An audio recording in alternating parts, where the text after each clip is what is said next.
tem uma participação nesse cenário. Eu gostaria então que você nos falasse um pouco mais sobre esse momento histórico e por que aos seus olhos esse que parece um cenário bem hostil, ele na verdade é uma grande ocasião para a retomada.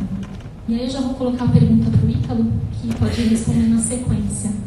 Ítalo, na tua experiência nos teus ambientes familiar, a comunidade, o consultório, também dentro desse universo particular das redes sociais que se formou em volta de você, como que você identifica esses traços da secularização? Se você concorda que trata-se sim de uma ocasião, é positivo, e qual que é a tua contribuição dentro desse cenário? Buenas tardes a todos. Desgraciadamente no hablo brasiliano. Boa tarde a todos. Eu infelizmente não falo português. Quizá la forma más sencilla es hablar en español más que en italiano. Talvez a forma mais simples seja falar em espanhol do que falar em italiano. Con la palabra secularización queremos decir que ciertas formas de vivir la vida, ciertos valores que han dominado el mundo durante siglos. Com a palavra secularização, queremos dizer que algumas formas que dominaram o mundo durante séculos ya no son evidentes para tantas personas. Já não são evidentes para muitas pessoas. Y por tanto han entrado como en crisis. Portanto, é como se tivesse entrado em crise. Lo vemos porque ciertas cosas que antes compartíamos sin ningún tipo de discusión, ahora todo se discute. Vemos isso a partir de coisas que antes se compartilhava sem nenhum tipo de discussão, agora são motivo de discussão. Desde la modalidad con la que uno vive la realidad, cómo afronta la enfermedad, cómo vive la familia, cómo vive, qué valor tiene la vida, qué valor tiene el trabajo. O modo como a pessoa vive o trabalho, vive todas as circunstâncias da sua vida. Esto ahora ya no es evidente, como vemos en las discusiones que suceden constantemente en las televisiones, en los periódicos, en los diálogos entre nosotros. Isso agora não é mais tão evidente como nós vemos nas discussões que acontecem nos jornais, na televisão e entre nós. Digo que esto puede ser una ocasión porque necesitamos volver como a empezar a hablar de las cosas a partir de la experiencia que tenemos de la vida. Digo que pode ser uma ocasião porque é uma oportunidade para falarmos das coisas a partir da experiência que temos dela na nossa vida. Me ha llamado mucho la atención una frase que me gusta de una autora conocida, Hannah Arendt. Me chamou muito a atenção a frase de uma autora muito conhecida chamada Hannah Arendt, que una crisis es una oportunidad porque nos plantea preguntas. Uma crise é uma oportunidade porque nos coloca perguntas. Ya no es evidente el gusto del vivir. Já não é mais evidente o gosto de viver em tantas pessoas. Ya no es evidente formar una familia. Já não é evidente formar uma família. Ya no es evidente que uno tenga el gusto por ir a trabajar. Já não é evidente que a pessoa tenha gosto, prazer em ir trabalhar. Y esto desafía la experiencia de cada uno de nosotros desde que nos levantamos por las mañanas. Isso desafia a experiência de cada um de nós desde que a gente se levanta de manhã. Y por tanto, si nosotros no censuramos estas preguntas, e, portanto, se não censuramos essas perguntas, esta puede ser una ocasión para volvernosla a plantear. E se nós não censuramos essas perguntas, pode ser uma ocasião para que nós voltemos a colocá-las. Tener preguntas puede parecer una cosa negativa. Ter perguntas pode parecer uma coisa negativa. En cambio, a mí me parece que tener preguntas es la posibilidad de ponerte en la realidad cada día.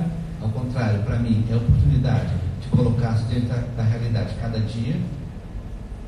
Con estas preguntas para poder interceptar en todo lo que vivimos algún signo de respuesta. Com essas perguntas para podermos interceptar na realidade alguns sinais de resposta. Porque cuanto más surge una pregunta, porque quanto mais urgente é uma pergunta, más uno está atento a cualquier indicio en la que pueda interceptar una respuesta. Mais a pessoa está atenta a qualquer indício no qual ela possa interceptar a resposta. Si uno tiene una enfermedad que hasta ahora no ha sido encontrada una respuesta, está atento a todo lo que se investiga para ver si hay algo que le da algún indicio de respuesta. Se uma pessoa tem uma doença para a qual não se encontrou ainda uma cura, um tratamento, ela fica atenta a qualquer indício que tenha notícia sobre a possibilidade de ter uma resposta para essa doença. Yo me doy cuenta que cuando tengo preguntas, algunas cosas que he leído y he pasado por encima sin ni siquiera darme cuenta. Quando eu tenho perguntas e leio alguma coisa que possa ter passado despercebida, mas quando eu tenho a pergunta, intercepto cosas que antes estaban allí delante de mis ojos y no había visto. Intercepto coisas que antes estavam diante dos meus olhos e que eu não tinha visto. Por esto, un diálogo como el de esta noche es una posibilidad de este encuentro.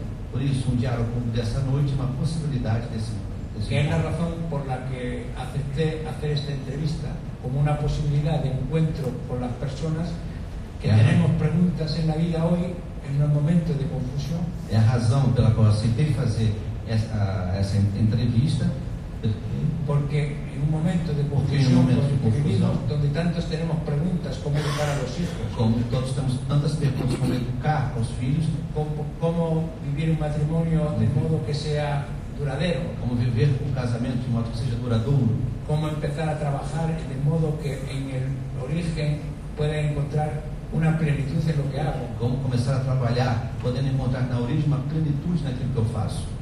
Estas preguntas son comunes a todos nosotros. Essas perguntas são comuns a todos nós.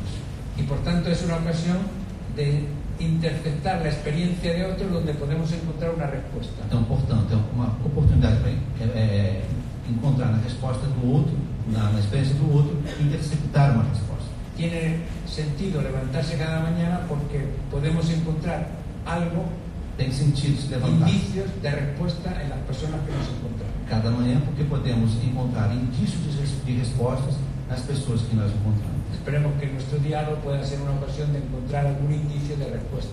Esperamos que o nosso diálogo seja uma oportunidade de interceptar algum indício de resposta.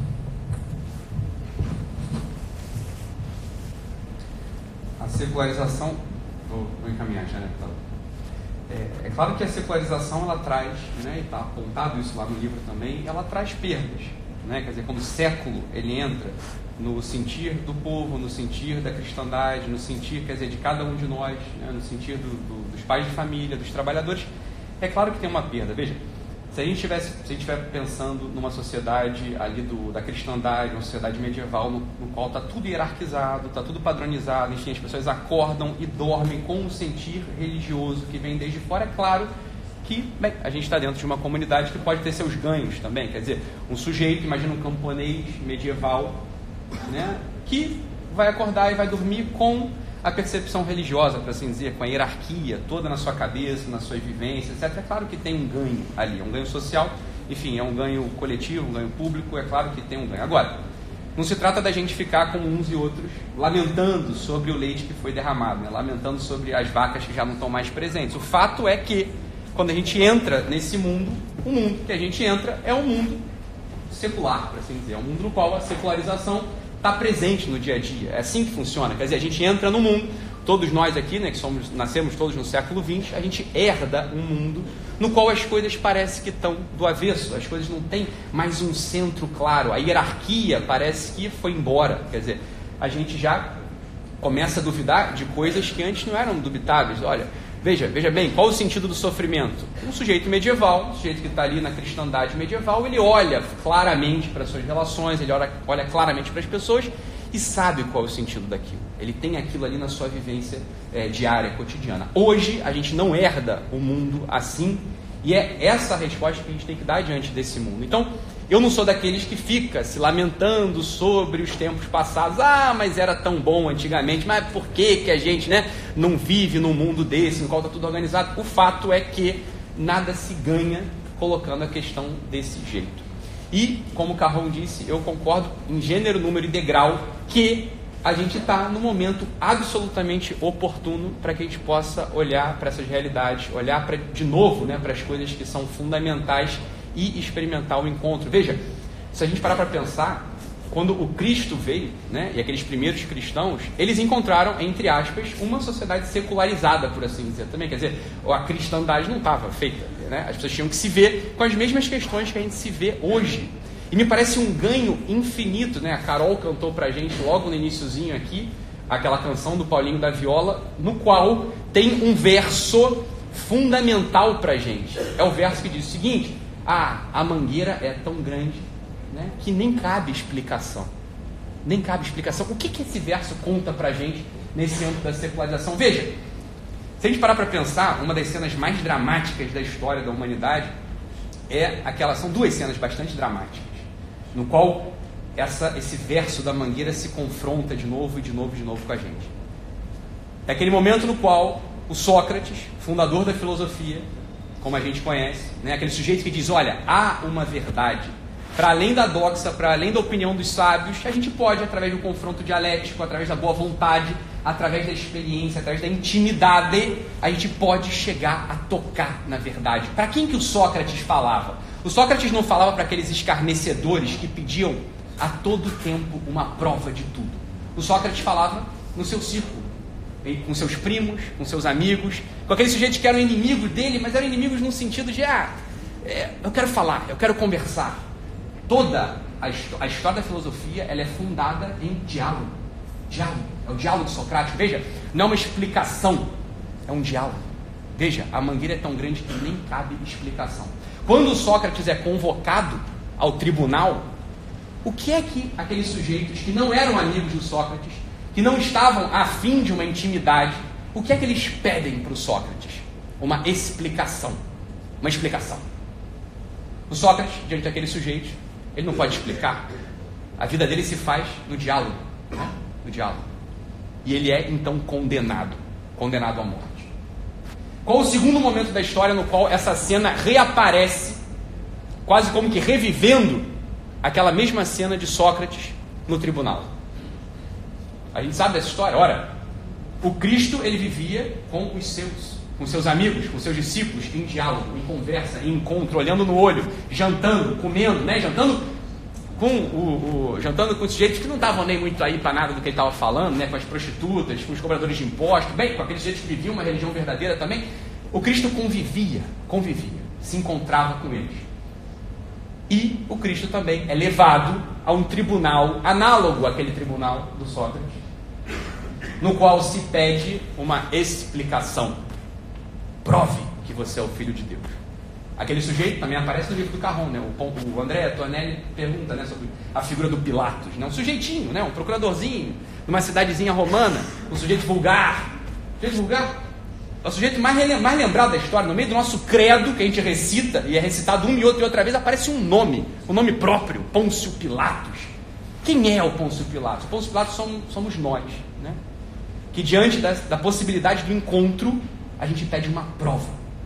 Isso é terrível. Terrível.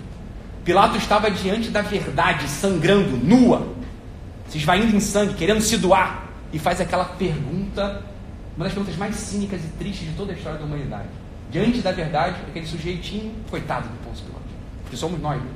Pergunta: quid est veritas? O que é a verdade? Olha, meu amigo, tu está diante da verdade, era só dar um abraço, era só você deixar de pinimba, era só deixar de implicância, era abraçar o Cristo e beijar aquela chaga e acabava tudo, né? É um encontro.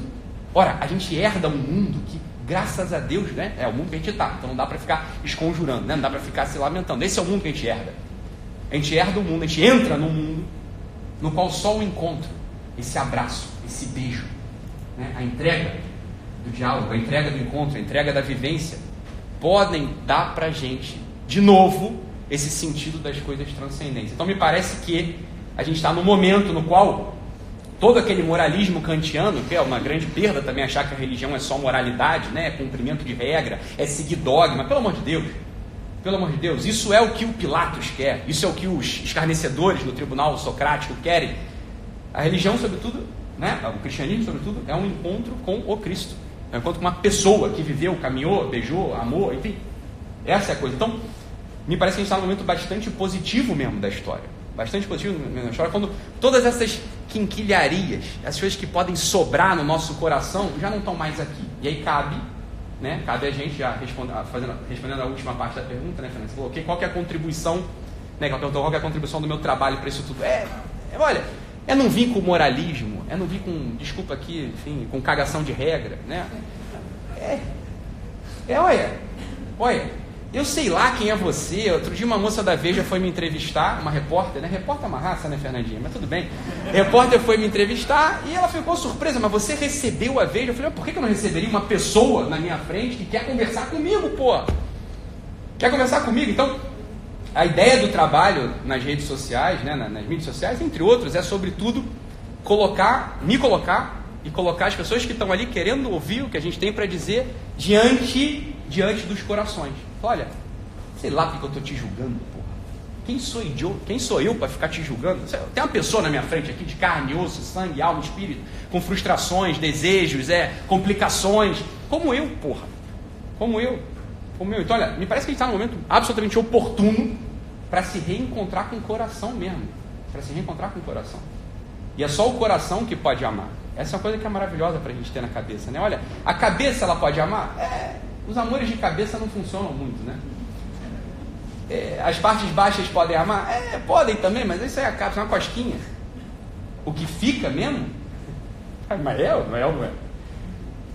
O que ama mesmo, com intensidade, com desejo, é o coração. E quando o coração ele é invadido por esses juízozinhos, né, de Pôncio Pilatos, do Tribunal dos Escarnecedores de Sócrates, a gente perde o que é próprio da humanidade mesmo, que é o coração. Então, olha, a gente está no mundo secular e graças a Deus, é aqui que a gente está, é aqui que a gente vai viver, é aqui que a gente vai colocar o nosso coração no jogo, é aqui que a gente vai tentar encontrar o coração do outro.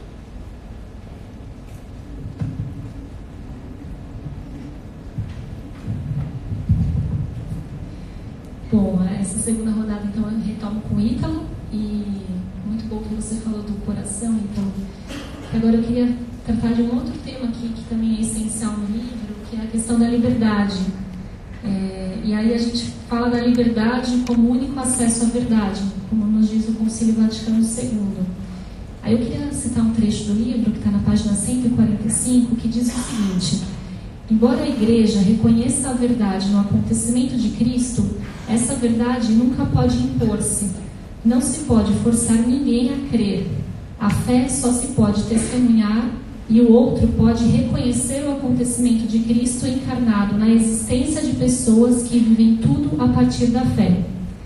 E aí, nesse sentido, Ítalo, me permita citar uma frase que está em um dos seus treinamentos agora de agosto. Você diz o seguinte: o treino para reacender a esperança também não é puramente mental, é um treino do coração em uma capacidade específica, a capacidade de separar na situação concreta o que tem mais valor do que tem menos valor.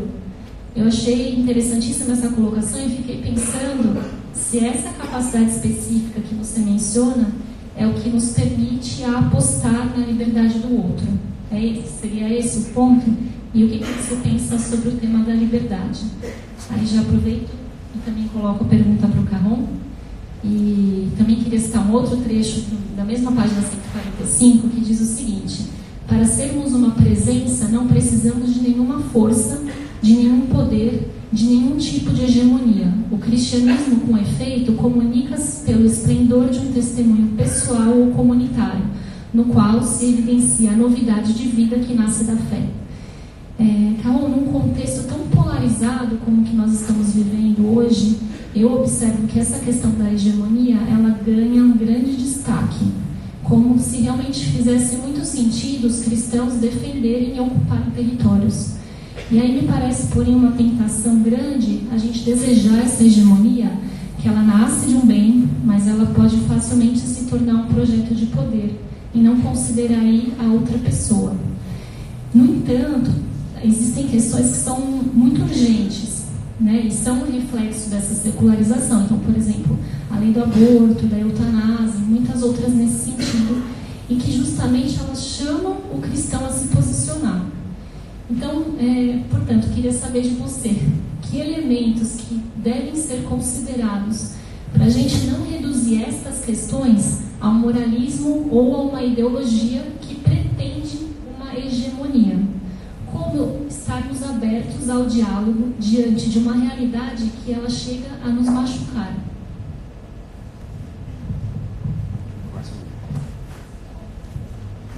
sobre liberdade, né? Tem umas definições de pessoa, de gente, que são as tradicionais, né? Então, sei lá, se a gente pega a definição clássica do que é uma pessoa, uma definição lá, filosófica.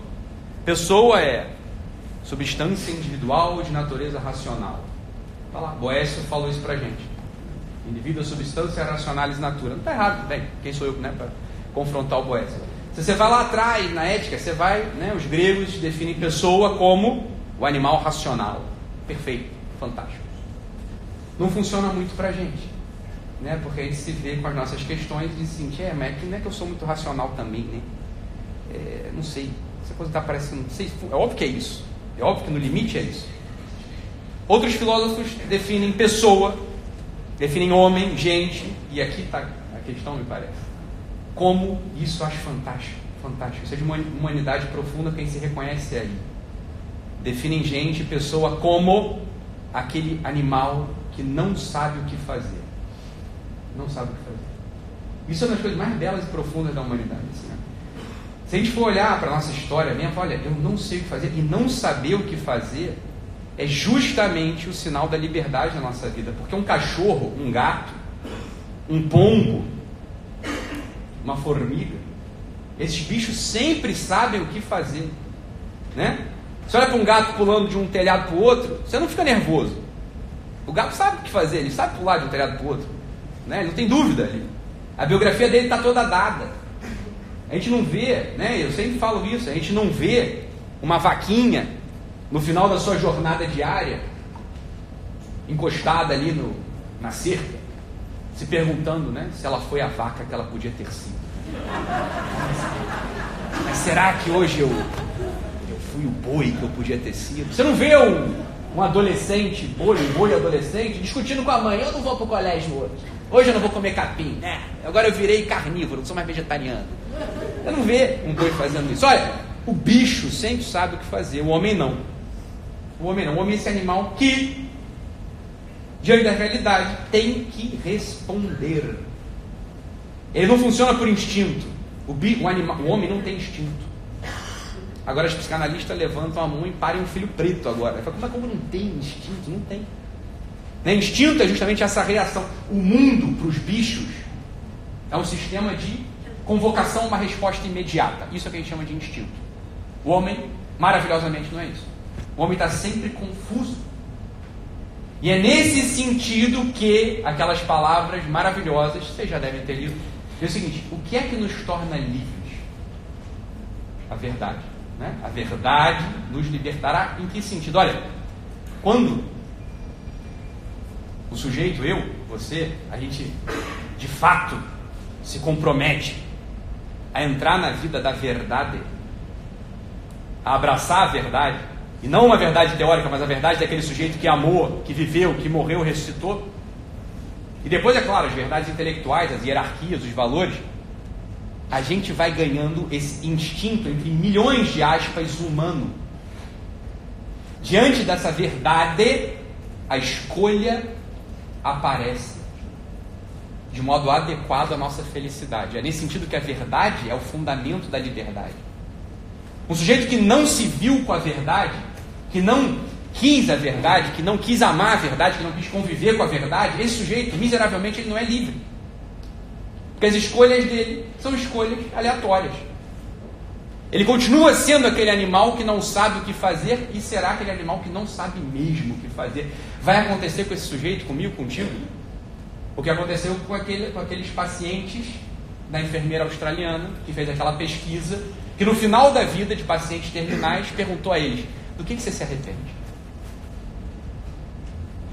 E era uma pergunta aberta, não era múltipla escolha. E eles escreviam lá, eu me arrependo de não ter vivido a minha vida.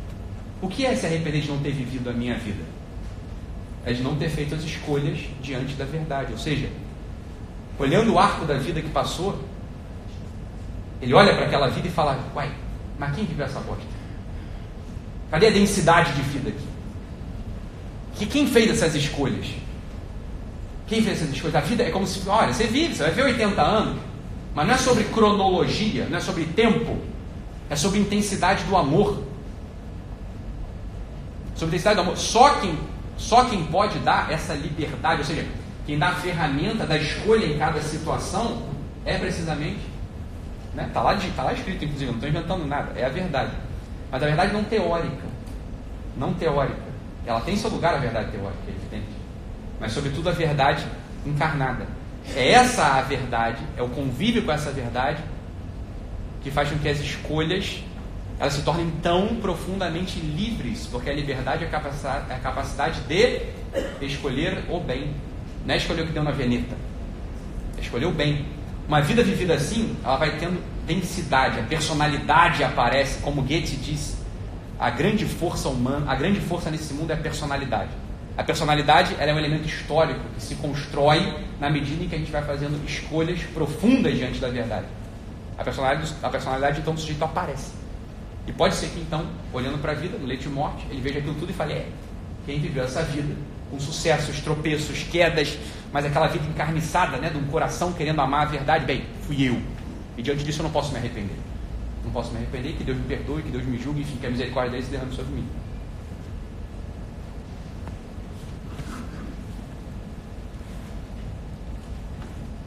Esta es una pregunta muy interesante porque uma pergunta muito interessante, porque nos pone delante cuál es el escenario en el que cada uno de nosotros vivimos. Nos coloca aqui no cenário no qual nós vivemos. Me llama siempre mucho la atención una frase de Dostoyevsky. Sempre me chama a atenção uma frase de Dostoiévski. Pero un hombre de nuestro tiempo, para um homem do nosso tempo, que tiene todo el deseo de vivir, que tem todo o desejo de viver, de usar la razón, de usar a razão, de ser libre, de no renunciar a su humanidad, de não renunciar à sua própria humanidade, puede verdaderamente creer, pode verdadeiramente crer en Jesucristo. Em Jesus Cristo. O sea, Jesucristo todavía es interesante para él. Jesus Cristo é interessante para ele, porque esta es la verdadera cuestión de nuestro tiempo. Essa é a verdadeira questão do nosso tempo. La secularización ha llevado a la convicción de que en el fondo podemos prescindir de aquello que habíamos vivido durante épocas en la historia. A secularização levou a acreditar que nós podemos prescindir daquele que compôs a história durante séculos. Como si fuera percibido como un obstáculo para ser nosotros mismos. Como se fosse um obstáculo para que nós sejamos nós mesmos. Para la realización de nosotros mismos.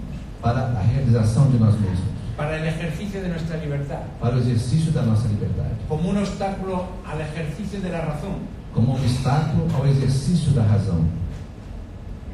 Si no afrontamos esta cuestión, pues en el fondo pensamos que el cristianismo es algo viejo. Se não enfrentamos essa situação, nós pensamos que o cristianismo é alguma coisa velha.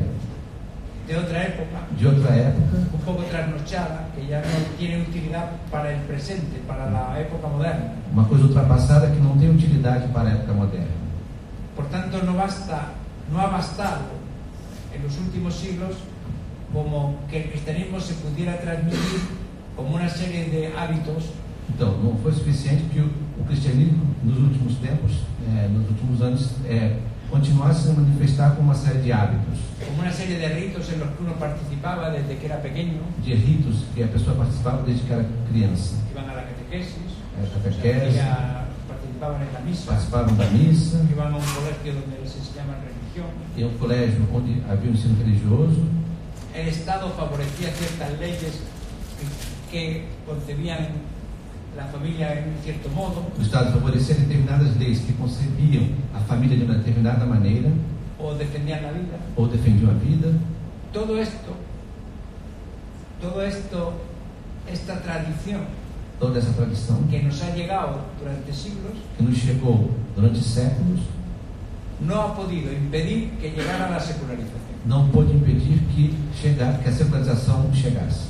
No ha conseguido como hacer que el cristianismo se convirtiera en algo interesante para los hombres, para la mayoría de los hombres de nuestro tiempo. Não conseguiu fazer com que o cristianismo se tornasse uma coisa interessante para os homens do nosso tempo. Por tanto, no podemos pensar que todos los hombres se han equivocado y que por tanto não podemos pensar que todos os homens tenham se equivocado, portanto que aquello es ya algo superado y que ya el cristianismo no tiene interés. E que aquilo seja algo superado, que o cristianismo realmente não tem interesse. ¿Por qué los hombres han llegado a pensar Por que que os el homens cristianismo ya no tiene interés? chegaram a pensar que o cristianismo não é uma coisa interessante? Todos son personas que no usan la razón, que no tienen libertad, São todas pessoas que não usam a razão, que não têm liberdade, que han perdido el sentido de las cosas. que perderam o sentido das coisas. Tal vez nos tenemos que preguntar si los cristianos Talvez temos que nos perguntar se os cristãos, hemos testimoniado se nós cristãos testemunhamos lo que el cristianismo ha traído con tal atractivo de poder desafiar a los hombres de nuestro tiempo con una verdad que es más conveniente para vivir. o cristianismo tenha trazido uma atração que seja interessante para os homens do nosso tempo, para que é interessante para a vida deles. Y esta es la gran afirmación que describías en la pregunta, Essa é a grande afirmação que você descreveu na pergunta. que no hay otra forma de comunicar la verdad Que não, en existe, nuestro tiempo que não existe outra forma de comunicar a verdade no nosso tempo, si no desafía la libertad de cada uno de nosotros. senão desafiando a razão de cada um de nós. La razón y la libertad de cada A uno. razão e a liberdade de cada um de nós. Como ejemplo, Vou dar alguns exemplos. el matrimonio. O casamento. Tantas personas hoy piensan que es mejor no casarse. Muitas pessoas hoje pensam que é melhor não se casar. Y no porque sean solo contra el cristianismo, E não porque sejam contra o cristianismo, sino porque tantas personas han visto el desastre de la familia de sus padres porque muitas pessoas viram o desastre que foi a família dos seus pais y no quieren volver a repetir lo mismo. e não querem repetir a mesma. Y han visto que algunos de los amigos han sufrido litigios de tal calibre entre ellos y que les ha dañado profundamente. E viram amigos que sofreram litígios entre eles, que sofreram danos muito graves. Por tanto, no es que no quieran porque son anticristianos, Não é que não queiram porque sejam anticristãos, sino porque han llegado a la convicción de que el amor no dura, mas porque chegaram à convicção de que o amor não dura, porque no lo han visto durar. porque não o viram durar. Y por tanto dicen, parten del supuesto de que aquello que dice que el amor es para siempre es, en el fondo, muy bonito pero imposible. E parte do pressuposto que quem diz que o amor é para sempre, que é muito bonito, porém impossível. Entonces renuncian a esto porque no lo han visto realizar. Renunciam a isso porque não viram isso realizado. Yo tengo unos amigos Tem alguns amigos en Milán em Milão, que viven juntos con algunas familias. algumas famílias Lo que he vivem contado muchas juntas. veces porque es muy fácil de entender para todos. Y tenían una serie de amigos, de parejas, Tem uma série de casais, amigos, casais, que no se casaban, que no querían casarse, que No. no querían oír ni siquiera de casarse. que não queriam nem ouvir falar de se casar. Convivían Conviviam como personas que comparten la vida, pero no querían saber nada de casarse. com pessoas que compartilhavam a vida, mas que não queriam saber de se casar. Y cuando les preguntaban, ¿pero por qué no os casáis? E quando perguntavam a eles por que eles não se Las razones casaram, que daban es lo que habían vivido en su casa, en sus amigos, Ajá, que aquello que habían visto les había convencido de que el amor duradero era imposible. a razão é que aquilo que eles tinham visto garantia para eles que o amor para sempre não era uma coisa possível. No era una cosa intelectual Isso não era uma coisa intelectual. a la que habían llegado después de un razonamiento, É uma conclusão que chegaram depois de um raciocínio. sino era algo era una convicción que había emergido desde las vísceras de su experiencia en la vida. Era uma convicção que tinha emergido a partir de dentro das vistas da experiência de vida deles. ¿Qué es lo que puede desafiar a una persona que ha llegado a esta convicción viendo lo que sucede en otra familia? O que pode desafiar essa convicção dessas pessoas que veem isso na família? Decirle la verdad, no, el matrimonio es para siempre. Dizer a verdade para eles? Não, o matrimônio é para sempre. Esto no le mueve, no le desplaza ni un milímetro de su posición. Isso não tira essas pessoas nem 1 milímetro da posição que elas têm. ¿Qué es lo que puede desafiar a una persona que tiene esta convicción? O que pode desafiar uma pessoa que tem essa convicção? Ponerle delante a alguien en el que el amor dure y que sea distinto de lo que él tiene en la cabeza. Colocar diante deles uma pessoa para quem o amor dure e que seja diferente daquilo que eles têm na cabeça. Si no lo ve realizado, Se não vê realizado, ningún razonamiento le llegará a mover lo más íntimo de sí mismo. nenhum raciocínio vai conseguir fazer mover o mais íntimo deles mesmos. Aquellas 20 parejas que estaban alrededor de esta familia se empezaron a ver que aquello que pensaban que no era posible lo tenían delante de sus ojos. Aqueles 20 casais que viviam, né, ao redor desse círculo de amigos começaram a ver diante deles que era possível que durasse para sempre. Y empezaron a sentir el desafío. Começaram a perceber o desafio. El cristianismo es para personas que sienten toda la exigencia de ser feliz y no se contentan con menos de todo lo que desean. O cristianismo é para pessoas que percebem-se toda a exigência de ser felizes e que não se contentam.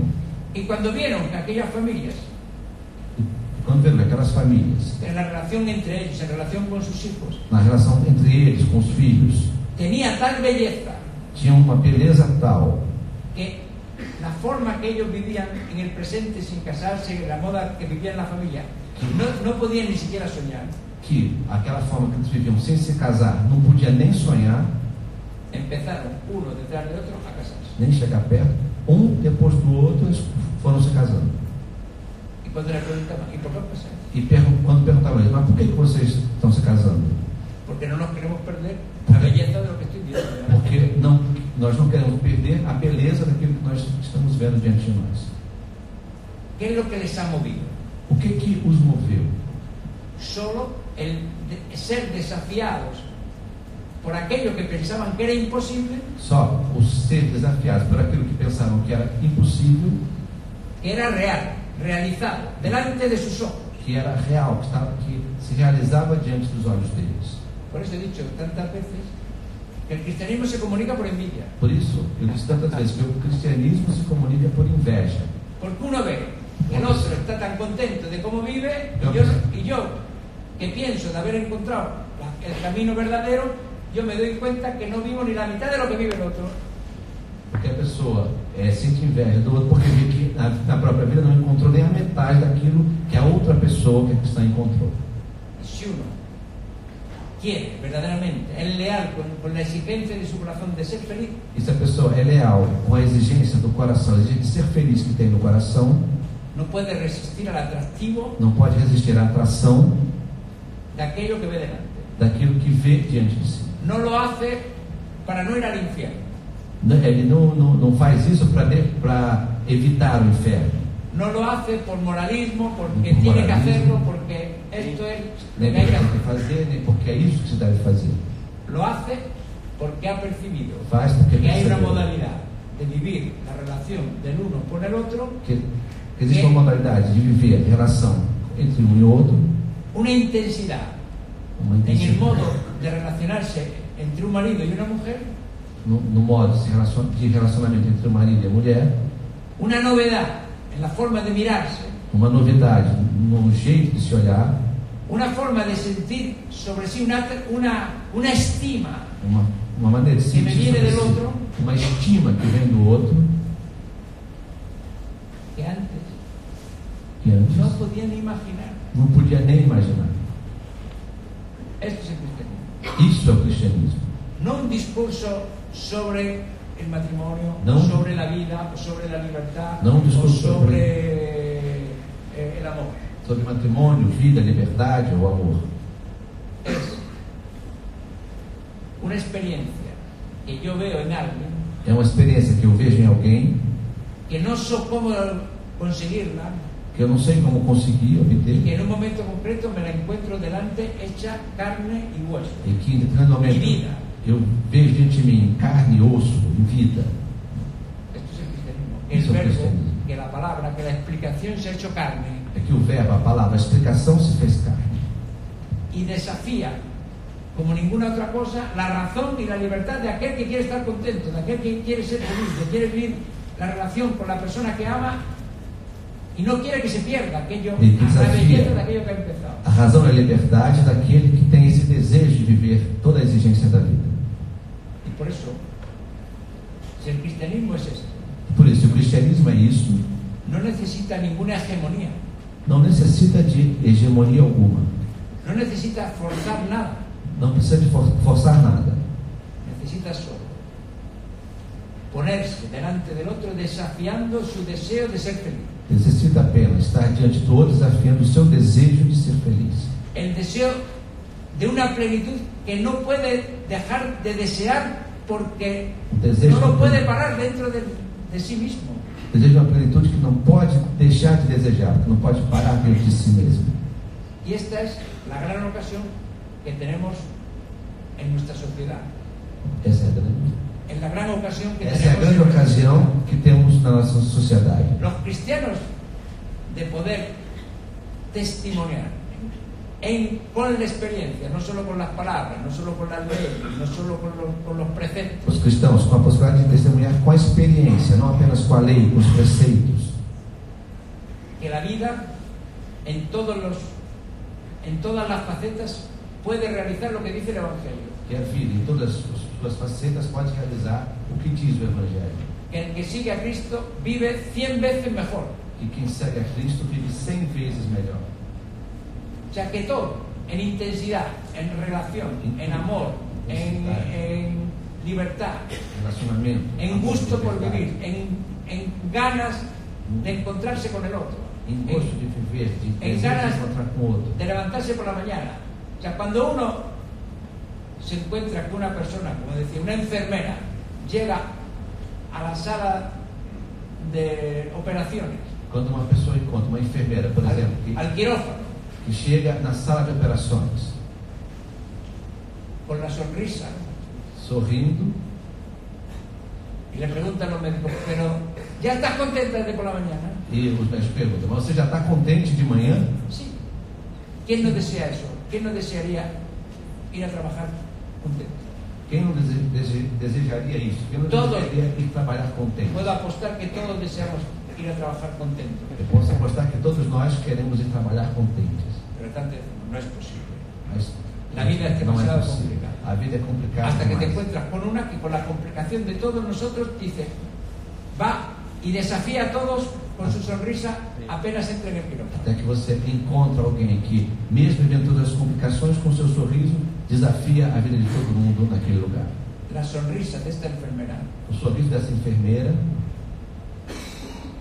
desafía a todo el escepticismo de todos los que están en el quirófano, desafia o ceticismo de todos aqueles que estão ali, que repiten que no es posible. que repetem que não é possível. Te lo estoy diciendo que es posible y no me ves. Mírame, Mas eu estou dizendo que é possível. Você não vê? Olha para mí.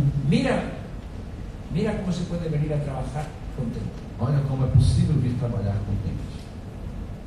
Cristo ha entrado en la historia Cristo entrou na história para poder hacer ver, encarnado en una persona, para poder fazer ver encarnado em uma pessoa, no una teoría, não uma teoria, no un proyecto, um projeto, no una hegemonía, não uma hegemonia, no ningún tipo de coacción. não nenhum tipo de equação.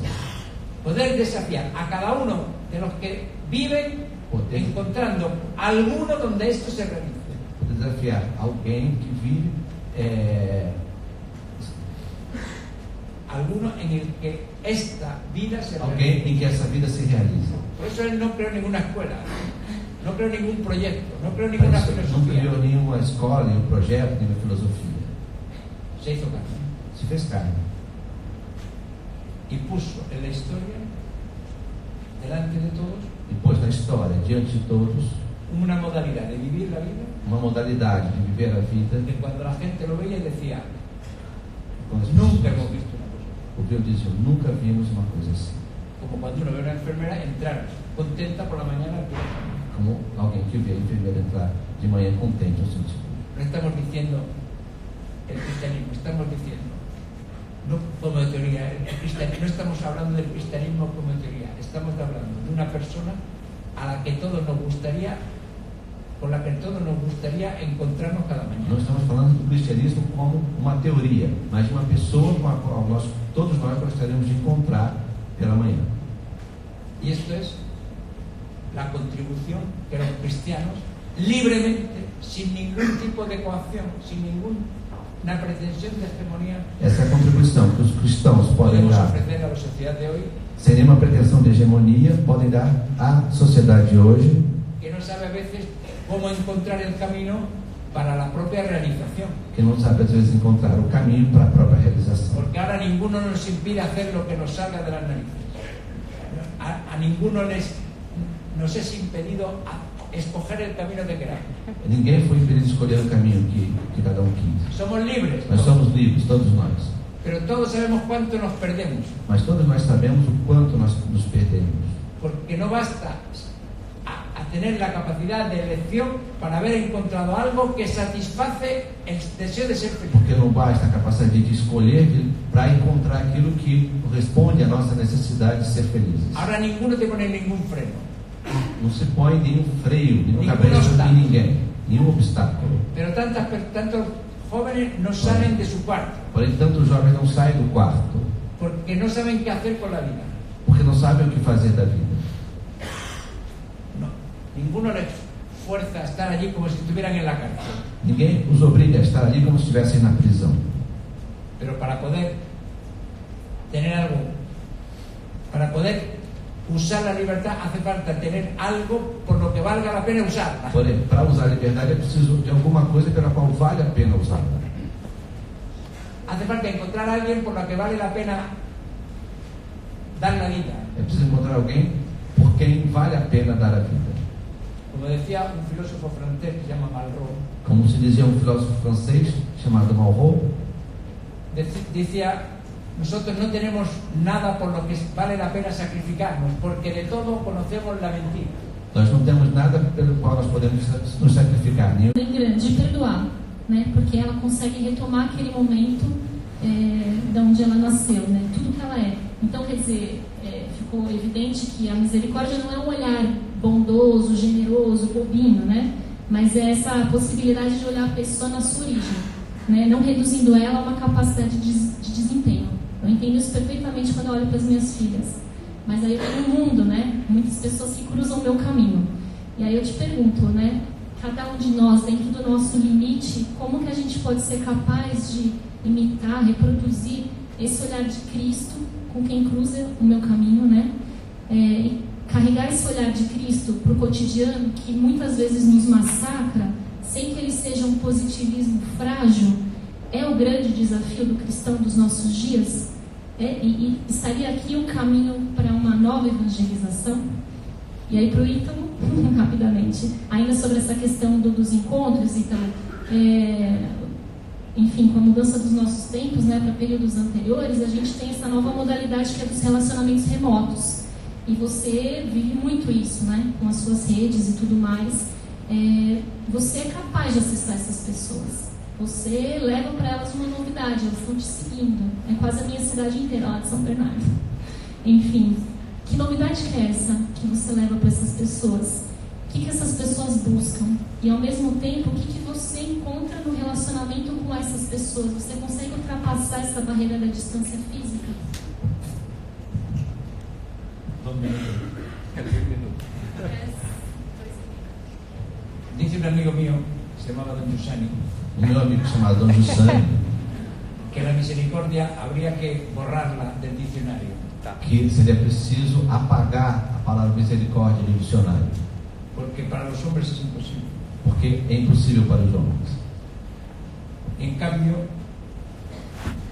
nosotros hemos visto, como decía antes, uno que ha dado la vida justamente para alcanzarnos esta misericordia, por misericordia por nuestra propia vida.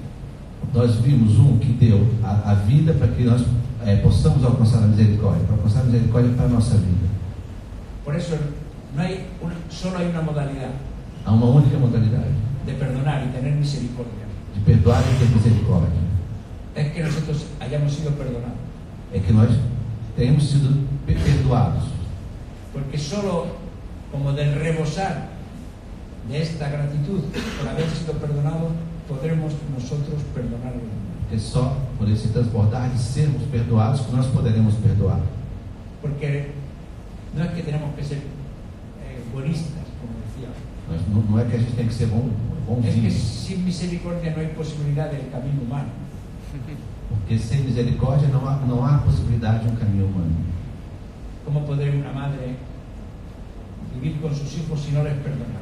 Como uma mãe pode viver com seus filhos sem perdoá-los? Tengo un amigo que vive en Japón Tem um amigo que vive no Japão y tenía una persona que trabajaba en su casa e tinha uma pessoa que trabalhava na casa dele que le dice un día, ya no vuelvo más. que disse um dia, eu não vou voltar mais. ¿Por qué? Por quê? ¿Qué pasa? O que aconteceu?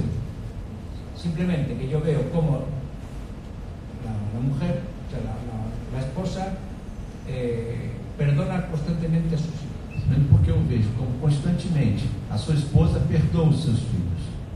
Y cómo a mí me perdona también cada vez que me equivoco. E que me perdoa também cada vez que eu erro. Y no volvió más. Não voltou mais. La misericordia es algo tan absolutamente extraño A misericórdia é algo tão absolutamente estranho para esta persona, para esta japonesa, para essa japonesa, que delante de la misericordia no volvió más. que diante da misericórdia não voltou mais. Por eso solo quien ha tenido experiencia de esto podrá volver otra vez a sentir el desafío. Só quem experimentou isso pode voltar a perceber o desafio. Es posible ser perdonado y por tanto de perdonar a otro. Que é possível ser perdoado e, portanto, perdoar o outro. A esta persona ningún discurso le hará cambiar de opinión. Nenhum discurso vai fazer essa pessoa mudar de opinião. Solo si está dispuesta a dejar entrar en su vida la misericordia, podrá ser capaz de misericordia. Só se estiver disposta a entrar a misericórdia na vida dela, que ela é capaz, se tornará capaz de ter misericórdia. Carrão, eu morei com um amigo, professor, né? Que está entre as pessoas mais bondosas que eu conheci pessoalmente. O sujeito tem uma capacidade, um coração enorme, assim. Não é muita a impressão que tem dele, é um sujeito público aqui no Brasil. Mas eu morei com ele. Numa época no qual ele estava sendo atacado de todos os lados que você possa imaginar. Atacado, né, por jornalistas, atacado, né, por amigos, atacado, enfim, pelos próprios alunos. E eu morei com ele e via a capacidade que ele tinha de não guardar nenhum rancor, de olhar com amor para aquelas pessoas, de receber inclusive detratores antigos que podiam ter acabado com a carreira, com a fama e com a honra dele, receber em casa com um sorriso e continuar dando ali o conhecimento, continuar dando ali o amor. É um professor, né? Esse é o sujeito. E um dia eu estava, né, porque eu morei com ele, eu estava sentado na escrivaninha dele, conversando, e de repente ele parou de falar o que ele estava falando. Aí o olho dele bateu assim, bateu para fora da nossa conversa, né? O olho dele foi para fora, se fixou num lugar. Eu não consegui olhar para trás para ver para onde ele estava olhando, mas olhei para ele e fiquei olhando. E ele ficou uns 30 segundos em silêncio. E ele falou isso que você estava dizendo. Ele falou o seguinte: olha, só Cristo tem que ser Deus, porque só Ele, conhecendo a gente por dentro, podia ter morrido pela gente. Para a gente é estranho, mas não obstante, Ele é um sujeito, vou lá buscar Carvalho, Ele é um sujeito que fazia isso. Na vida dele era a vida disso, de um olhar misericordioso, um olhar bondoso, um olhar só. O perdão talvez nem entrasse para ele, porque ele não se botava a questão desse modo. Era o amor que vinha na frente, inclusive, de, entre aspas, na misericórdia ou perdão. Era uma coisa bonita, às vezes isso me marcou muito. Uma coisa que me marcou pessoalmente, para você ver como o encontro de pessoa com pessoa, o encontro de gente que ama, constrange a gente e fala: puta, mas se ele consegue fazer isso, por que eu não consigo fazer? No seu livro tem uma leitura da passagem, que eu achei fantástico aquilo, né? Que imagina Pedro, apóstolo, né? Com o temperamento dele, com a energia dele, precisava ganhar dinheiro e estava lá pescando, estava fazendo as coisas, tinha que tocar a família, tinha sogra, tinha mulher, tinha um diabo. De repente, ele não viu o Cristo em primeiro lugar, né? Foi o irmão dele, o André, que apareceu lá para ele. Eu fico imaginando o São Pedro, né, olhando para o André, e ele deve ter visto a cara do irmão mudada. E foi o que você falou, eu achei fantástico, com um tom de piada, mas é fantástico, né? Quer dizer, por inveja, pelo temperamento, então eu tenho que ir lá ver também o que esse meu irmão encontrou, porque eu não vou ficar de fora disso, né? Eu não vou sair disso aqui. Então, o que você perguntou, Fernanda, é um pouco isso, assim, olha, não é se colocar como exemplo de nada, porque de fato, sei lá, não me acho exemplo, ninguém, acho que só que você acha exemplo, ela está muito mal das pernas, né? Mas tem uma coisa que o pessoal acaba vendo na internet, que é o jeito que a gente vai tocando a vida, assim, né? E isso de algum modo me parece que dá um resultado aí específico. Você vê, você pega lá você está perguntando pessoalmente, é até estranho de falar, mas enfim, estou lá falando, estou fazendo as coisas que eu faço, né? Estou fumando, estou dirigindo sem cinto, falo palavrão de vez em quando, falo as coisas, e o pessoal vai vindo, e tem, sei lá, 1 milhão de pessoas seguindo aquilo, de algum modo. As pessoas não estão seguindo, eu acho, essa bobeira, né? O fumar, não é isso, mas é um jeito de olhar a vida, me parece. Então lá em cima, no terraço, a gente antes, né, de vocês chegarem, a gente falava pro terraço para ter um papo, né? A gente tava lá, tomou um cafezinho, comeu um biscoitinho, e aí a Fernanda perguntou brincando, assim, né? Falou, você tem 800 mil pessoas seguindo, 1 milhão de pessoas seguindo, e estão falando que você é o guru, né? Como é que você se sente com isso? Olha, eu não me sinto de jeito nenhum, eu não me sinto nem um pouco desconfortável, porque eu não falo de coisas que eu estou inventando. Não estou falando de coisas que eu inventei, que saem da minha cabeça. Eu estou falando de coisas que estão aí mesmo, né? Que são nossas. Então, quer dizer, se as pessoas conseguem olhar esse olhar do André, veja, quem é André na fila do pão comparado com Pedro, né? Quer dizer, São Pedro é São Pedro, pô. Desculpa quem é devoto de Santo André, né? Vamos lá, né? Tem uma hierarquia das coisas, pô. Né? Desculpa Santo André falando assim dele, né? Mas que é diferente. Mas tem uma coisa, outra coisa.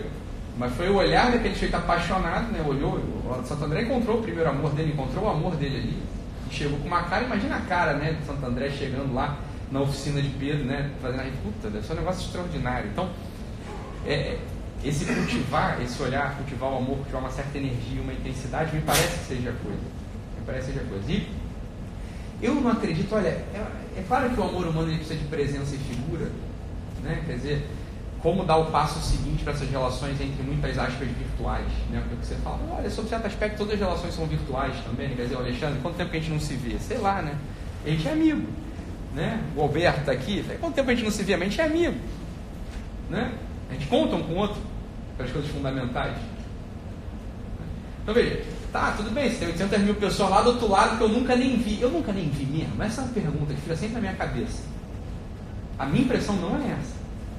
Quando eu encontro as pessoas que falam, só que me falou hoje, né? Me contou, eu te conheço, você não me conhece. Eu não sei se eu não te conheço, não. A impressão que dá é que você conhece a pessoa. Porque você está falando de coisas fundamentais do coração, está falando de coisas que são minhas, portanto são humanas. E são coisas da relação mesmo. E você vai jogando isso para frente, essa é a ideia. Então, eu realmente, é uma coisa estranha que eu vou falar, eu realmente acredito que as relações virtuais, como se diz, elas são colocadas de modo impróprio. Eu acho que a transformação, o amor, enfim, elas podem acontecer nesse sentido, né? Eu não acho bem, claro que a presença, a figura, o convívio,